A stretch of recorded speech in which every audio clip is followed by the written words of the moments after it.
Welcome into the CHGO White Sox Pregame Show, presented by PointsBet. Use promo code CHGO and you sign up to get 2 risk-free bets up to $2,000. Welcome into Studio A of our CHGO offices here in the West Loop of Chicago. We are coming to you live after the White Sox lose the first game of a doubleheader, 4-2 to the Kansas City Royals, and we are here to preview Game 2 and talk about a big injury to the White Sox.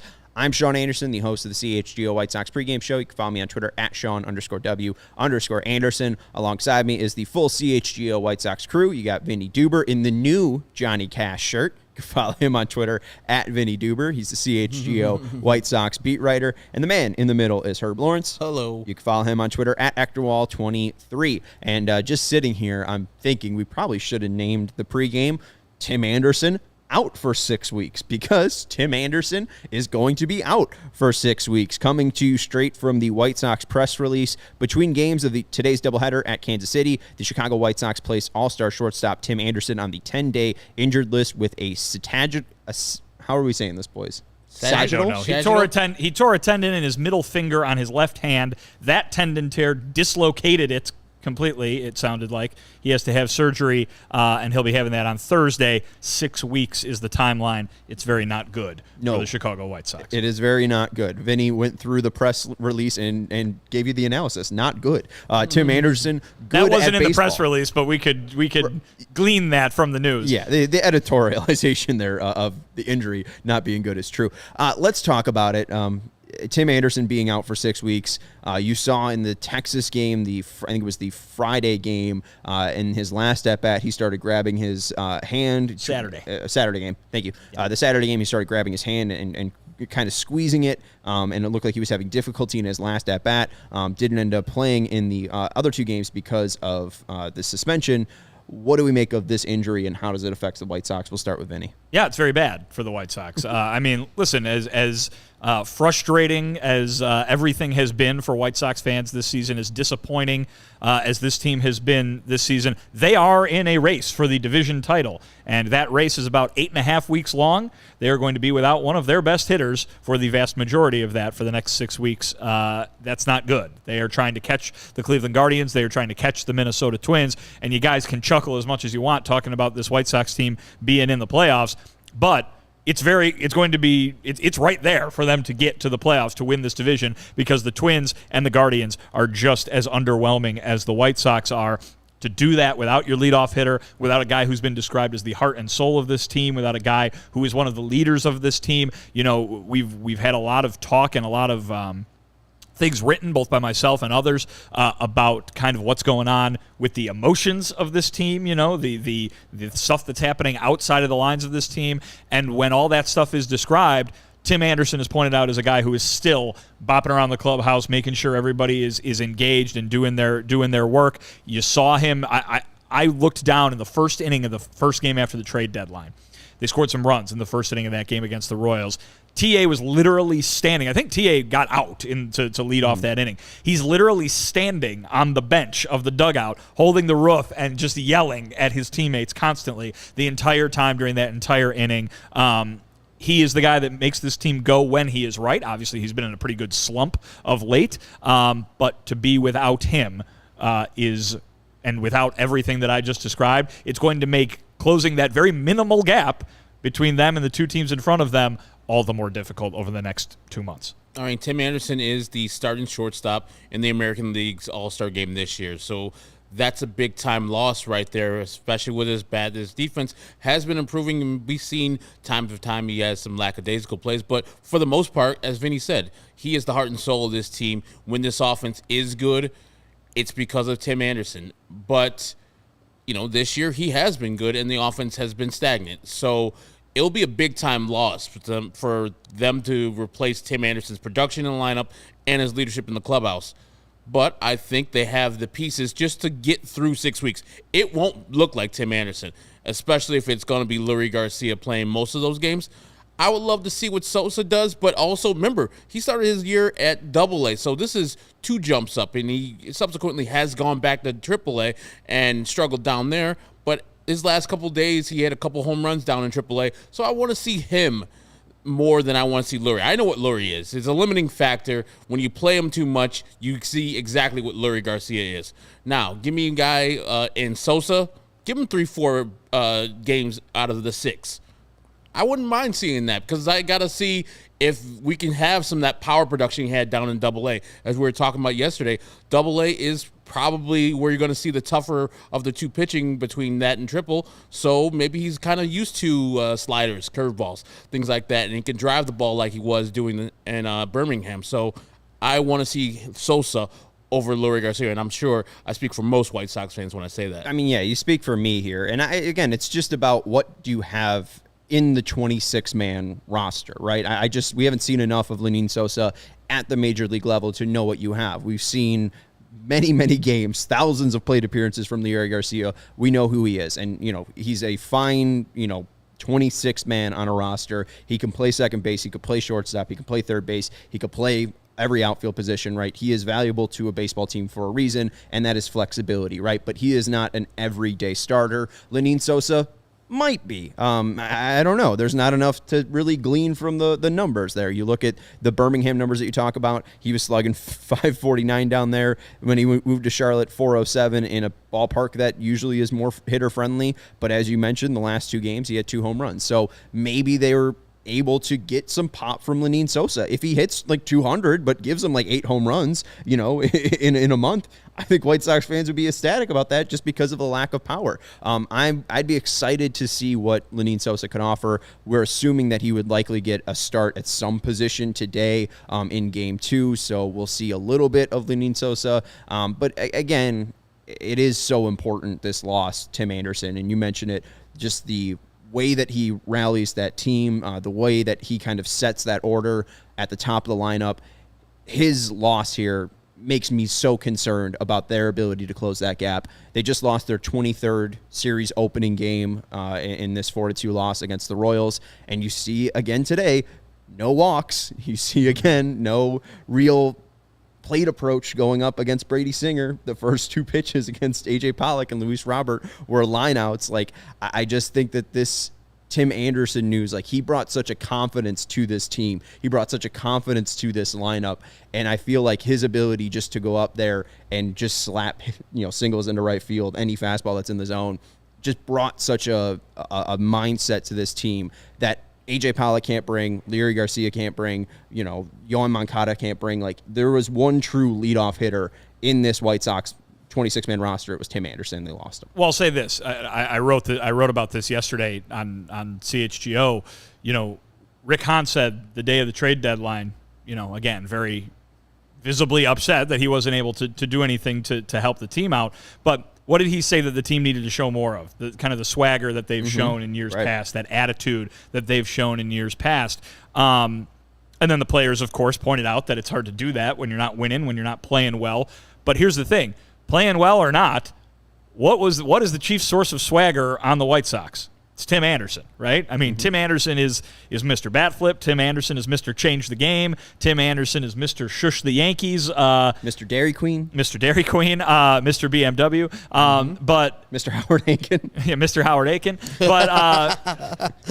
But so if the thing that the front office would like to see, which of course all the fans would like to see, is a return to that attitude of old, right? Who was the guy that was going to be able to do that? Who was the guy that was going to get on the top step of the dugout? Who was the guy that was going to get in somebody's face or flip another bat or amp his teammates up? Now, for at least 6 months of this 8.5-week pennant race that you're in, the chief source of your swagger is not there. 6 weeks. You said 6 months. I'm sorry. Oh, good. 6 weeks for Tim Anderson, 8.5 weeks in a pennant race. So of the vast majority of it, your chief source of swagger is not going to be there. Perhaps, I'm sure he'll be in the dugout. I'm sure he'll be leading. I'm sure he'll be talking. But he is not going to be able to go out on the field and do the things that they need him to do to get that swagger back. And I can't believe I'm saying this, but thank God for the lockout, because now it gives them more time for Tim Anderson to play in some of these games, right? The lockout ended up pushing back the season, by 2 weeks, and those 2 weeks basically give the White Sox the ability, or hopefully the ability, to leave that window open for Tim Anderson to come back in those 2 weeks. And we've talked about how important those really last 9 games are. You have 6 of them against Minnesota. maybe we could just, look at the bright side here. You caught a break. You're at least going to have Tim Anderson, hopefully, to push you like Reggie Bush pushing Matt Leinart across that end of the goal line to try to get you into the playoffs there. But it really does feel like this injury just puts more of a focus on the end of that season and the last part of this season because, this is the game that you're supposed to take care of. This is the series you're supposed to take care of against the Royals. This is the 19-game stretch where you're playing really bad teams, and the White Sox haven't been able to take care of business. So that just means you're leaving that window open more and more for Cleveland and Minnesota, even though they've underperformed, to stay in it. So, at least Tim Anderson might be able to have some fun coming back at the end of the year. But I think we got some lineups here, so we can look at those now. We got the White Sox and we got the Royals. It's Davis Martin versus Jonathan Heasley on the bump. Davis Martin pitches for the White Sox. Jonathan Heasley pitches for the Royals. Martin this year for the White Sox, he's been bouncing between Charlotte and he's been bouncing between the Major League Ball Club. But this year, Davis Martin, Steven, if we can go to the Dart Martin graphic, he's got 30 and one third innings pitched, a 4.75 ERA, 30 hits allowed, 23 Ks, 9 walks, and an ERA plus of 85. Jonathan Heasley, 55 and two-thirds innings, a 5.82 ERA, 59 hits allowed, 41 strikeouts, 28 walks, and 71 ERA plus. Herb, when you look at this matchup here, we've seen Davis Martin have success against the Royals before. What are you expecting from Dart today? I'm expecting exactly what he does, give the White Sox a chance to win this game. He's been surprisingly good. When he first came up, I was like, I don't know who this guy is. Some guy from Texas Tech getting caught up from AAA. He's a guy I never heard of. What happened to Jonathan Stever? Those are the questions I had initially. After that, I was like, I don't know who Jonathan Stever is because Davis Martin, every time he's coming up, he's performed for the most part. And so I'm expecting much of the same. If he gives up, 3 or less or 4 or less earned runs in his 6 innings that he's going to pitch versus the Royals, I'm happy. And, I saw people talk about Lance Lynn, and he had a poor outing. He got barreled up a good touch today, but poor is a little far. He had a mediocre outing today. Davis Martin, if we get the same effort except for with the numbers, a little less of the barreled up balls that Lance Lynn had, I think we're going to be fine versus Jonathan Heasley. Well, we should be fine versus Jonathan Heasley, but, the White Sox. It reminds me a lot of last year when Michael Kopech was being used in this role of the guy who would start the other game of the doubleheader, and it became something that was a confidence injection, maybe not just for the White Sox, but for White Sox fans who are watching, thinking that the other guy, the sixth guy, so to speak, is going to come in and do a job, and I think Davis Martin has kind of stepped into that area really because he has been pretty consistent and he has been able to give the White Sox good innings. So he's a guy who goes out there now and it's not just, oh boy, here's a bullpen game or here's the long reliever, how many innings can he give him kind of thing. For the most part, he's given them very competitive starts and in a race now where you've got to win every single game because the offense is not doing what you'd expect it to do. I mean, come on, you can complain about Lance Lynn all you want, but 2 runs against the Royals. Come on. I mean, How many times have we said it here? If the offense is going to continue to be like that, that places a lot more importance, obviously, on what the starting pitching is doing. Davis Martin is a guy who seems to be able to handle that importance and might keep them in the game if they have another offensive performance like they did in Game 1. I think Lance Lynn did a fine job, and I think if this is any other position where the White Sox were closer in that game, right, they were down 2-1. I think Tony wants to save the bullpen at that point in the 6th inning.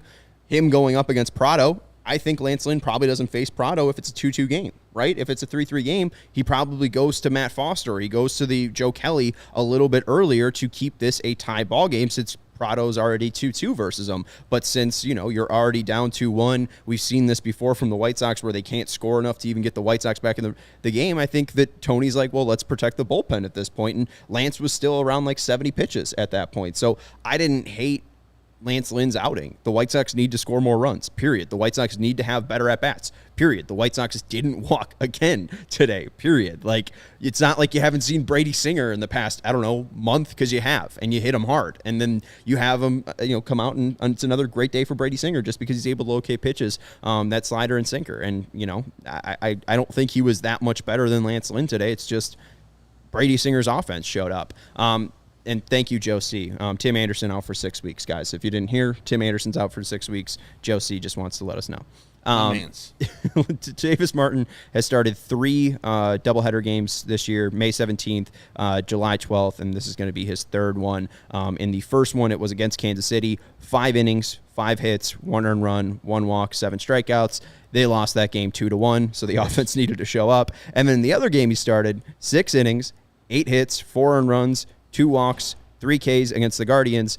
The White Sox only scored 1 run. So I think a key for today, score some runs. Let's look at the lineup for the Sox, who they're throwing out there. Leading off will be A.J. Pollock, likely your new leadoff hitter for the White Sox with Tim Anderson being out. He will be playing in right field. Batting second, Yohan Moncada at third base. Batting third, Eloy Jimenez in left field. Batting fourth, Jose Abreu at designated hitter. Batting five, Yasmani Grandal at catcher. Batting sixth, Gavin Sheets out in right field. Batting seventh, there's 2 right fielders. Gavin Sheets is playing first base today. Gavin Sheets is playing My bad. first Threw it base. together pretty quick there. Steven was doing really quick work, and he did very good work to find a picture of Lenine Sosa, so we'll cut him some slack. The White Sox have 4 outfielders today. I mean, that will work. Gavin Sheets is playing first base, batting seventh and playing shortstop, Leury Garcia. Batting eighth in center field is Adam Engel, and batting ninth is Lenine Sosa at second base. So Pollock in right field, Eloy in left, Engel at center, right? And then Gavin Sheets at first?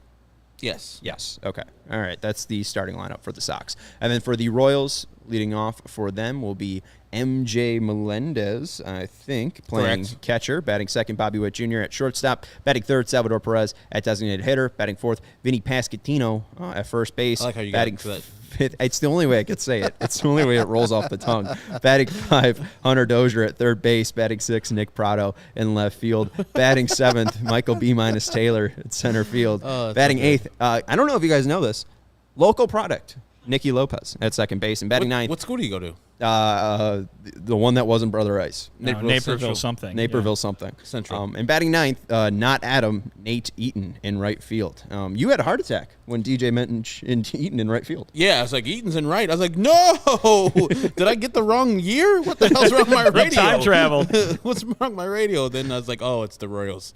It feels good. But That's the last time you drive to work in the DeLorean. oh, my goodness. It was so heartbreaking.